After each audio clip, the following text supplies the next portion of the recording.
My husband abandoned me the day before our adoption was finalized. Now he's back and begging to be my family again. Brian and I had spent 2 years in the adoption process after finding out I couldn't have biological children. We'd finally been matched with a beautiful baby girl, and we were supposed to bring her home the next day. Then Brian sat me down and said he'd been lying to himself about being okay with adoption. "I need biological children, and I can't pretend anymore," he said while Sophia's picture sat on our coffee table. "I need to have real children, and you can't give me that." He said he'd already filed for divorce. I sobbed and begged until I lost my voice, but nothing would change his mind. The adoption agency called the next morning saying they couldn't place Sophia with a single mother when she was specifically matched with a stable 2-parent home. I lost my husband and my daughter in 24 hours. After the worst 6 months of my life, I found myself sitting in a different adoption agency filling out paperwork to become a single mother, while the caseworker asked if I was absolutely sure I wanted to do this alone. I told her I'd never been more sure of anything. She showed me profiles of kids in foster care who needed homes, and I stopped at a photo of a 7-year-old girl named Alina, whose bio said she liked painting and reading, but had trust issues from being bounced between 5 different homes. Something about her eyes looked exactly how I felt when Brian walked out, and I knew immediately she was meant to be my daughter. The first time I met Alina, she was sitting in the foster home's living room pretending to read while actually studying me to figure out if I was going to be just another person who disappointed her. She asked point blank why I wanted to adopt an older kid when everyone wanted babies, and I told her the truth. "So we're both rejects," she said, testing me to see if I'd get offended. "Exactly, which means we understand each other," I replied, and saw her smile for the first time. 3 months later, I was officially her mother, and we spent our first night eating ice cream for dinner, while she painted my nails and told me about all the houses that never felt like home. Within a year, she was calling me mom without me asking while I helped her with homework and braided her hair for dance recitals. We had inside jokes and Saturday morning pancake traditions and everything I thought I'd lost forever. She still had nightmares sometimes, and there were days when she tested every boundary to see if I'd send her back, but her therapist said she'd never seen a kid bounce back so fast. I wanted to tell her it was because we were healing each other, but that sounded too cheesy even if it was true. Then Brian showed up at Alina's school play where she was playing the lead role, and I nearly dropped my phone because how the hell did he even know about this? He was standing in the back of the auditorium looking like absolute hell with wrinkled clothes and greasy hair, while I spent the entire performance trying to figure out if I was hallucinating from stress. After Alina's standing ovation, he cornered me in the lobby while she was taking pictures with her friends, and I immediately asked how he found us. "Your sister felt bad for me and told me about the play," he said with bloodshot eyes that kept darting to where Alina was laughing with her theater friends. "She said you have this whole beautiful life now with your daughter while I'm 43 living in a 1-bedroom apartment eating cereal for dinner, because I can't even cook pasta without burning it."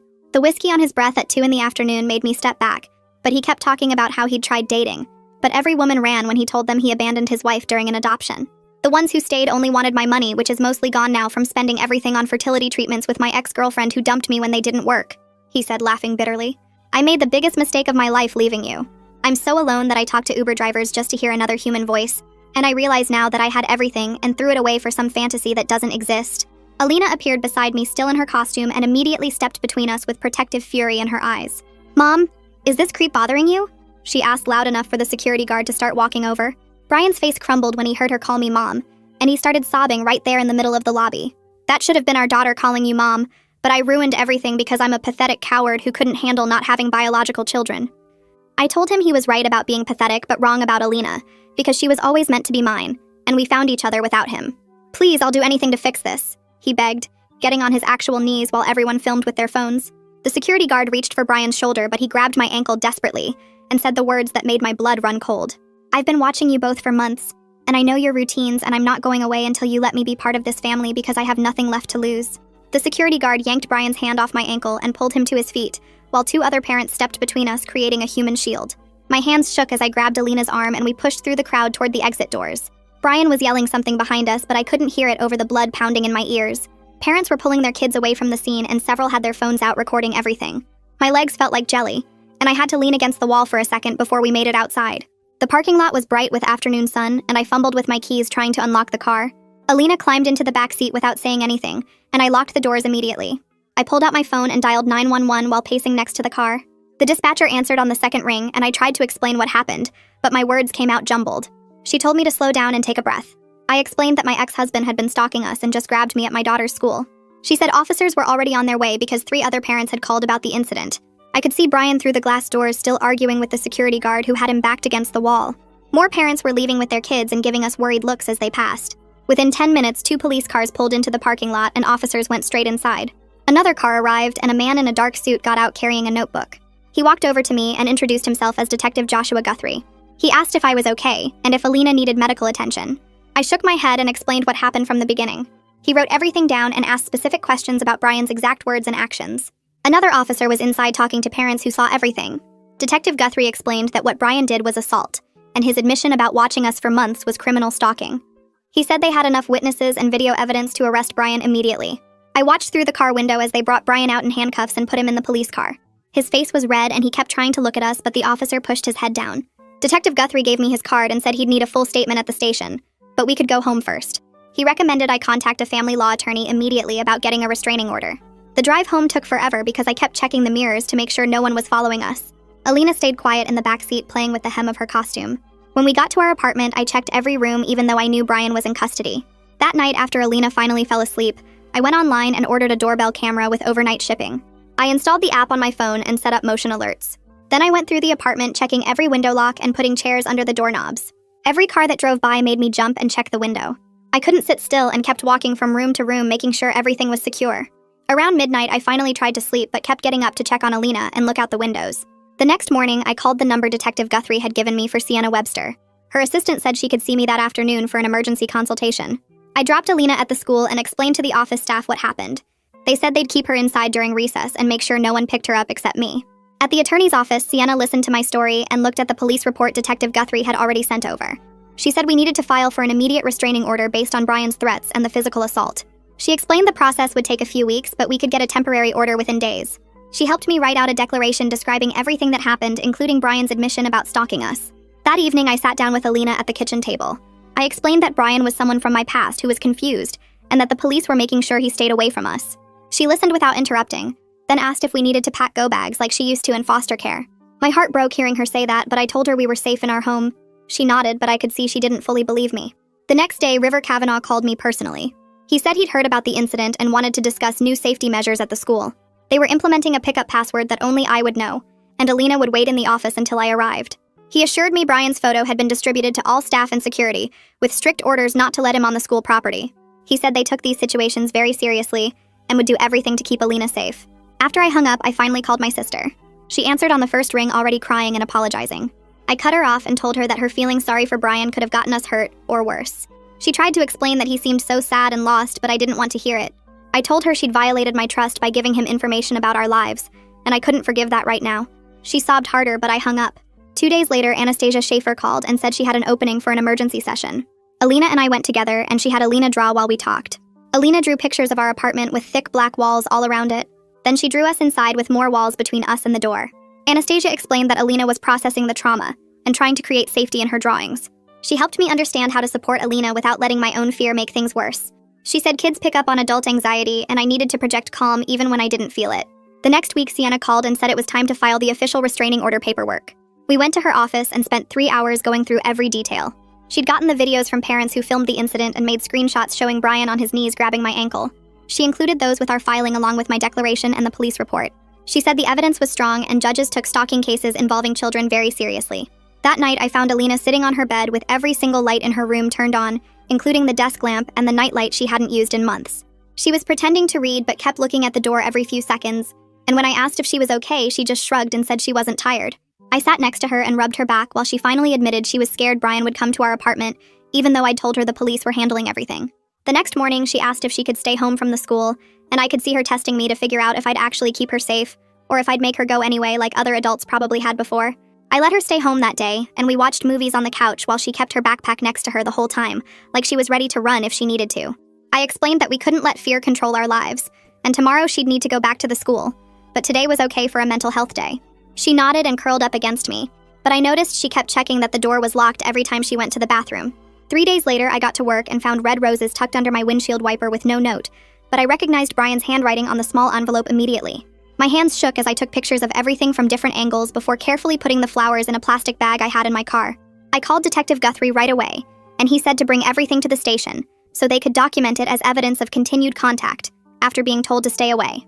The detective took my statement and photographed everything, but explained that without the restraining order being served, yet they couldn't arrest Brian for leaving flowers, even though we both knew it was intimidation.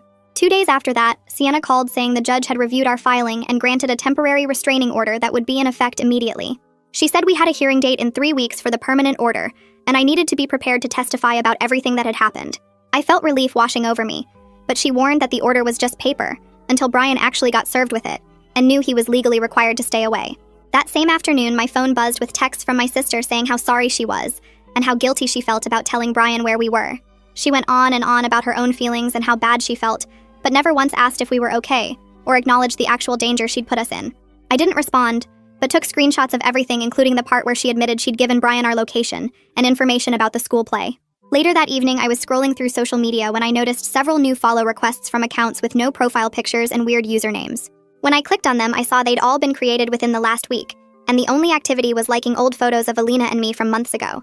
One account had liked a picture from Alina's birthday party, and another had liked every single photo from our summer vacation.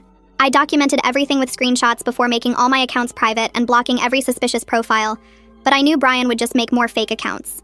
The next morning, Detective Guthrie called me back and explained that until Brian was officially served with the restraining order, they could only document his violations but couldn't actually arrest him. He said it was frustrating for everyone, but the law had specific requirements, and stalking cases often had to build up evidence over time before real action could be taken. I wanted to scream at the unfairness of it all, but instead I thanked him and focused on keeping detailed records of everything. A few days later, Alina's teacher emailed me with concerns about changes in her behavior at the school. She said Alina was keeping her backpack fully packed at her desk, instead of using her cubby, and wouldn't participate in group activities anymore. The teacher noticed Alina watching the door constantly, and asked if everything was okay at home. I called the school and explained the situation without going into too much detail, and we worked out a plan where Alina could keep her backpack with her if it made her feel safer. That Thursday at 2 in the morning, I woke up to a notification from our doorbell camera, and when I checked the app, my blood ran cold. The footage showed Brian's car driving slowly past our apartment building, and in the clearest frame, you could see him looking directly at our windows. His license plate was visible, and the timestamp showed he'd driven by 3 times in 10 minutes. I saved the video immediately and uploaded it to the cloud before sending it to both Sienna and Detective Guthrie with a message about this latest violation. The next week, Sienna had me come to her office to prepare for the restraining order hearing and explained that Brian would probably have an attorney trying to minimize his behavior. She coached me on staying calm and sticking to facts when I testified, instead of getting emotional, even though the whole situation made me want to cry and scream at the same time. She said judges responded better to clear evidence than emotional pleas, and we had plenty of evidence thanks to my documentation. That same day, my phone rang from an unknown number, and when I didn't answer, it immediately rang again from a different number. The voicemail started piling up with Brian's voice alternating between crying and apologizing in one message, then angry and blaming me for ruining his life in the next. One message said I was being cruel for keeping him away from the family he deserved, and another said he was sorry for everything and just wanted to talk. I didn't listen to most of them all the way through, but saved every single one and spent an hour transcribing the important parts for our evidence file. The next morning, River called me into his office before school started and showed me the new pickup system they'd put in place where Alina would wait in the main office instead of the regular pickup area until I walked inside to get her. She wasn't happy about being different from the other kids when I explained it to her that afternoon, and kept asking why she couldn't just wait outside like everyone else, but I told her it was just for a few weeks until things got sorted out. My sister texted me that night saying she wanted to help fix what she'd done and offered to write a statement for the court about Brian's drinking and how bad he looked when she'd talked to him. I forwarded the text to Sienna, who said it could help our case, so I texted back one word, yes, and didn't respond to any of her follow-up messages asking if we could talk. 2 days later, my work email dinged with a message from Brian's personal account, and the subject line alone made my stomach turn because it just said, Sophia, over and over like he'd typed it 20 times. The email was pages long, rambling about how Sophia should have been our baby, and how he'd looked her up online and found out she'd been adopted by another couple who posted photos of her first birthday party on Facebook. He wrote about how those people stole our life, and how Alina was nice, but she wasn't really ours the way Sophia would have been because we didn't get her as a baby. I forwarded it to Sienna and Detective Guthrie without reading past the first few paragraphs because it made me want to throw up. That Thursday during Alina's therapy session, she looked at Anastasia, then at me, and asked in this small voice if Brian could take her away from me and make her go back to foster care. I pulled her into my lap right there on the couch and told her that our adoption was final and legal, and no one could ever break it while my heart pounded, because what if Brian tried something crazy with the courts? Anastasia helped explain how adoption worked, and that Brian had no legal rights to her, but I could see Alina wasn't totally convinced and kept holding my hand tighter than usual. Friday afternoon, Detective Guthrie called to tell me they'd finally served Brian with the temporary restraining order at his apartment complex that morning. He said Brian had answered the door drunk at 11 in the morning and started crying when he saw the papers but took them without a fight. The detective warned me that people often got worse after being served because now it was real and official, and Brian might try to reach out more desperately. That weekend, Alina woke up screaming at 2 in the morning for the first time in months, sobbing that someone was taking her away and she couldn't find me. I held her while she shook and we went to the kitchen to make hot chocolate even though it was the middle of the night. She sat on the counter while I heated the milk, and I reminded her about all the people keeping us safe, including the police and the lawyers and the school. We stayed up watching cartoons until she fell asleep against my shoulder, and I carried her back to bed wondering how long the nightmares would last this time. Monday morning, Sienna called to tell me Brian had hired an attorney named Constantine Pugh, who'd reached out about negotiating terms for the restraining order. She said Constantine wanted to work out an agreement where Brian could send letters or have supervised phone calls, but Sienna told him absolutely not, and we wanted the full order with maximum protection. Constantine apparently said his client was going through a mental health crisis and needed closure, but Sienna shut that down, saying stalking and assault weren't symptoms that deserved sympathy. I had to call Alina's adoption caseworker that afternoon to report the whole situation, because it was required whenever there was any legal issue or safety concern. The caseworker listened to everything and took notes, then assured me this wouldn't affect Alina's adoption status at all, since Brian had no legal connection to her. She said she'd document everything in Alina's file and offered to write a letter for court, supporting our need for protection if that would help. Wednesday morning, Anastasia called me at work to say Brian had shown up at her office building and was standing on the sidewalk when security asked him to leave. He didn't try to come inside or violate the restraining order distance requirements, but stood there staring at the building for 20 minutes before walking away. She'd already called building security to alert them, and wanted me to know right away in case he tried showing up other places.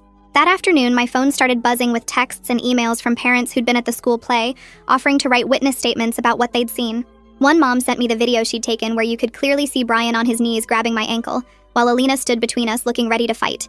Another parent wrote that she'd heard everything Brian said about watching us for months, and would testify to that in court. Their support helped because Brian's voicemails had been making me doubt myself with all his talk about just wanting to apologize and how I was being cruel by keeping him away. Having other people confirm that what happened was scary and wrong made me feel less crazy for being afraid of him. Thursday afternoon, I sat Alina down at the kitchen table with a notebook and started going through our safety plans step by step. She wrote my phone number down 5 times until she could recite it backwards and forwards, while I quizzed her on which teachers she could trust if something happened at the school. We practiced what she'd do if Brian showed up at recess, and she repeated back that she'd run straight to the office without stopping to talk to him. She drew a map of our apartment building, showing all the exits, and marked which neighbors we could knock on for help. Her small hands gripped the pencil so tight her knuckles went white, but she kept drawing and labeling everything carefully. The next morning, River called me at work to say Brian was sitting in his car just past the school property line watching kids arrive for drop-off. Security approached him, but he pointed out he wasn't technically on the school grounds, so they called the police while keeping an eye on him. By the time the cops showed up, Brian had already driven away, but River said he'd been there for 40 minutes taking pictures with his phone. I left work early to pick up Alina and found her waiting in the office with her backpack already on like she was ready to run. Detective Guthrie met me at the apartment that evening with a folder of suggestions about changing our daily patterns, since Brian clearly knew when we left for school and work. He showed me different routes I could take and recommended leaving at different times each day, even if it meant getting up earlier. I started setting my alarm for random times between 5 and 6:30 and taking 3 different ways to drop Alina at the school. Some mornings we'd leave 20 minutes early and get breakfast at a diner, while other days we'd rush out at the last second.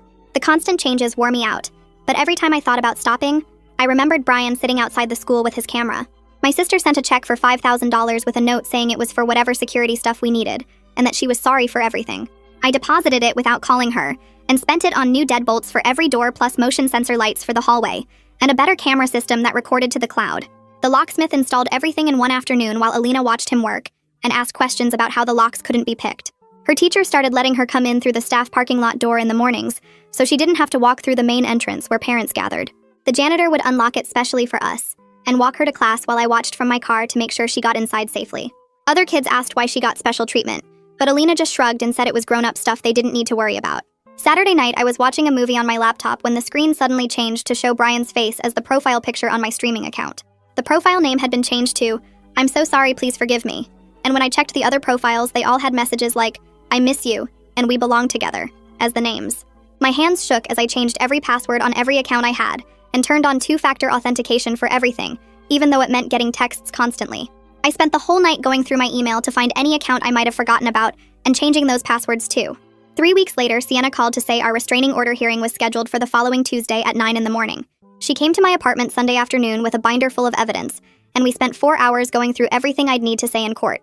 She had me practice describing the school incident over and over until I could tell it without crying or getting too angry to speak clearly.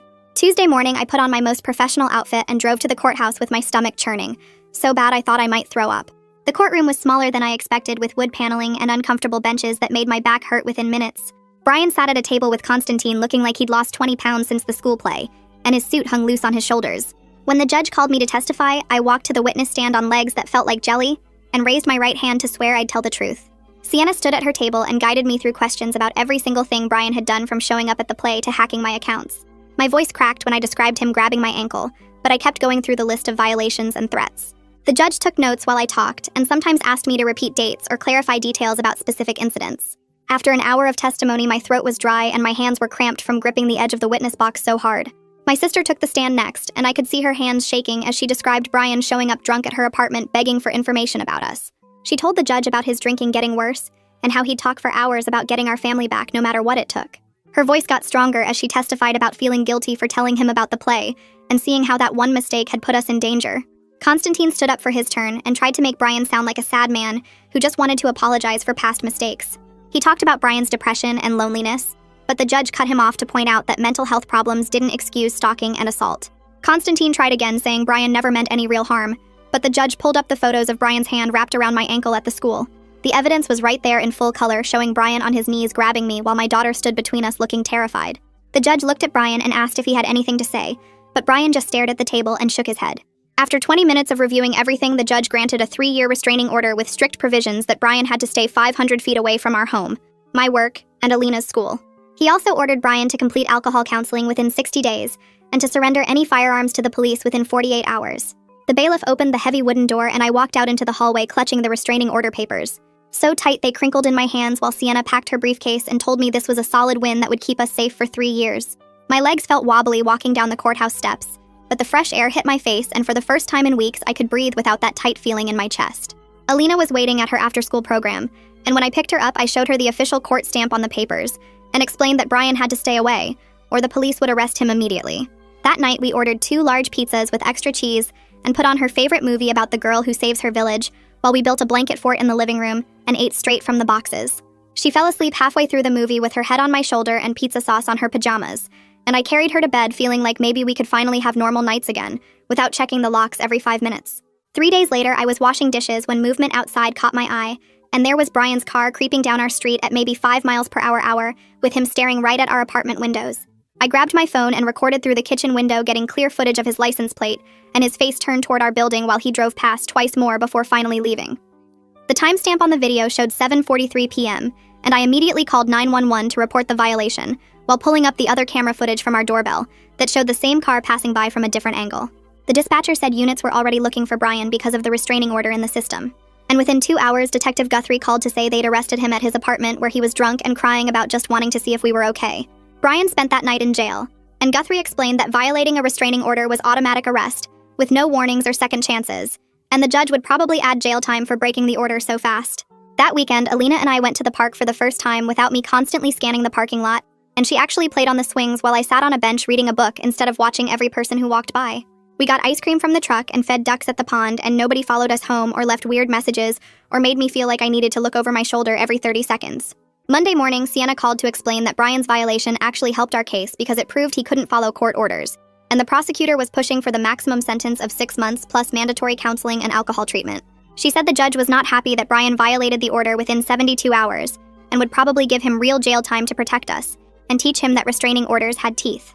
Anastasia had us come in for a special art therapy session, where Alina painted pictures while talking about feeling safer now that Brian was locked up and couldn't surprise us anymore. The pictures she drew had fewer black walls and more colorful flowers, and when Anastasia asked her to draw our family, she put us in a house with big windows instead of the fortress she'd been drawing for weeks. My sister texted asking if we could meet at a coffee shop to talk about everything that happened and how sorry she was for telling Brian about the play without thinking about our safety. I agreed to meet her once a month with clear rules about never sharing any information about our schedule or location with anyone, and she promised to respect every boundary I set. 2 weeks after his arrest, Brian stood in orange jail clothes, while the judge sentenced him to 90 days in county jail, plus 2 years probation with required alcohol counseling and stalking behavior therapy. The judge said violating the restraining order showed complete disregard for the court and our safety, so Brian needed real consequences to understand this wasn't a game or negotiation. Brian's lawyer tried to argue for time served, but the judge cut him off, saying 3 days in jail wasn't enough for terrorizing a child, and her mother after being explicitly ordered to stay away. When they led Brian out in handcuffs, he looked smaller somehow, and I realized I wasn't scared of him anymore because the system was finally protecting us, instead of just documenting his behavior. River Kavanaugh called to say the school was holding a special assembly about personal safety and recognizing unsafe situations inspired by our experience, though they wouldn't mention us specifically. Alina felt proud that other kids might learn to speak up if someone made them uncomfortable, and asked if she could help make posters about trusting your gut feelings when something felt wrong. The counselor said Alina was showing amazing resilience by wanting to help others, and this was a healthy way to process her experience into something positive. 3 months felt like enough time to actually relax and stop jumping every time a car door slammed or someone knocked on our door without calling first. My therapist's office had those ugly brown chairs that made weird noises when you shifted, but I sat there every Tuesday morning trying to figure out why I still checked locks 5 times, even with Brian behind bars. She had me write down every time I felt scared during the week, and the list covered 3 pages until she pointed out that half of them were just normal sounds that any house makes at night. We worked on breathing exercises that felt stupid at first, but actually helped when I caught myself staring at the doorbell camera for 20 minutes straight. Alina came home from the school one afternoon and asked if we could throw a party for her play, since the real celebration got ruined by Brian showing up. I called 3 of her friends' moms and organized a small gathering at our apartment with a cake shaped like theater masks and everyone wearing costume pieces from their dress-up bins. She performed her big monologue again in our living room while her friends cheered and threw confetti we'd be finding for weeks. The prosecutor called to tell me Brian was getting released after his 90 days, but going straight to a treatment facility for 6 months as part of his probation deal. Sienna said she'd monitor everything through the court system and make sure he stayed compliant with all the requirements, including the no-contact order. Detective Guthrie stopped by to officially close our active case file, but left his direct number and promised they'd respond fast if Brian tried anything. He said most stalkers gave up after real jail time, but to stay careful anyway since Brian had shown such obsessive behavior before. I noticed Alina stopped keeping her backpack by her bed and actually unpacked it completely for the first time since the whole mess started. She even asked if we could paint her room a new color for summer, which meant she was thinking about the future instead of being ready to run. My sister started picking up groceries for us every Sunday, and dropping Alina at dance class on Wednesdays without me having to ask. She never pushed for more than I offered and always texted before coming over instead of just showing up like she used to. A thick envelope arrived from Brian's treatment facility with his therapist's letterhead, but I didn't even open it before filing it in the folder with all the other legal documents. Sienna said I had no obligation to read anything from his treatment team, and maintaining no contact was the healthiest choice. The school held their end-of-year awards ceremony in the same auditorium where Brian had grabbed me, but this time I watched Alina walk across that stage to get her Art Achievement Award without scanning for threats. She held up her certificate and smiled so big while I took pictures from the same spot where everything went crazy months ago. One morning I realized I'd gone 2 whole weeks without checking the doorbell camera first thing when I woke up. The safety stuff was still there, but it felt like wearing a seatbelt instead of armor now. Alina found me organizing her school papers and asked the question I'd been dreading since Brian showed up at her play. "Is that man ever going to be my dad?" she asked while coloring at the kitchen table. I sat down next to her and told her no. She already had all the family she needed right here with me. She nodded and went back to her drawing, adding flowers around the edges. "Good. I like it better with just us," she said without looking up. My chest got tight, but in a good way this time. 6 months passed and I found us a new place across town with better schools and a small yard where Alina could paint outside. The moving truck pulled up on a Saturday morning, and my sister showed up with coffee and donuts even though I hadn't asked her to come. She grabbed boxes without saying much, and when Alina's hair kept falling in her face while carrying her art supplies, my sister pulled out a hair tie and asked if she could help. Alina stood still while my sister braided her hair the same way she used to braid mine when we were kids, and I watched them from the doorway pretending to check my phone. We unpacked everything that weekend, and Alina picked the bedroom with the window facing the backyard where she could watch birds while drawing. Detective Guthrie called Tuesday afternoon while I was hanging pictures to tell me Brian finished his 6-month treatment program without any incidents or attempts to contact us. He said the court would keep monitoring, but Brian seemed to finally understand the boundaries and was living with his parents in another state now. I thanked him and filed the paperwork with all the other legal stuff I hoped to never look at again. Alina spent the next few weeks planting flowers in our new garden, getting dirt under her fingernails and paint on her jeans while creating what she called our rainbow corner. She hung wind chimes from the fence and painted rocks with inspirational words she found online, turning our little yard into something that felt completely ours. The adoption caseworker came for her final visit in July and sat at our kitchen table watching Alina show off her latest paintings while I made lemonade. She wrote in her report that we'd handled the crisis better than most families, and our bond was stronger because we'd protected each other through it. After she left, Alina asked if that meant no more check-ins, and when I said yes, she did a little victory dance around the living room. Her new school had tryouts for their fall talent show, and she practiced her song every night after dinner, using the hairbrush as a microphone while I sat on the couch being her audience.